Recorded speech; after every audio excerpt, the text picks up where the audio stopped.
أنا قبل 20 يوم استشهدوا كل أهلي. كل أهلك استشهدوا؟ كل أهلي، ما ضلتش إلا أنا لحالي. النازل الوحيدة كنت من أهلي. كنت قبل الضرب ب5 دقايق أمي قايلة لي روحي على الدكان اشتري لي بهالرز عشان فرديت على كلام أمي. وصلت الدكانة من هنا خبطوا المربع وأنا برا الدار، فوصلت أنا الدار من هنا لقيت كل المربع نازل،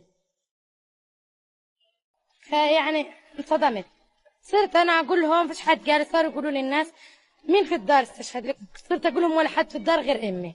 بس طلعوا لي أمي، طلعوا خالتي على الشيالة، فقلت أكيد هم كلهم شهداء. طلعوا أمي مقطعة، طلعوا أبويا مقطع، طلعوا أختي الصغيرة مقطعة، أخويا يضيل لي أخو تحت الردم.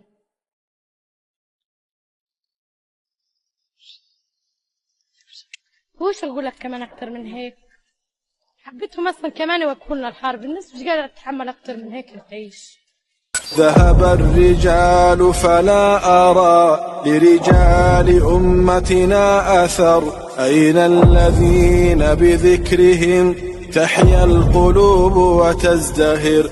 أبتاه هل عجزت نساء اليوم أن يلدوا عمر؟ يا طفلتي لا تيأسي فالصالحون هنا كثر، سنعيد مجد إبائنا ونعيد أشرعة النصر، وندوس فوق عدونا ونذيقهم ذل القهر، فالنصر آت يا ابنتي ما خاب يوما من صبر.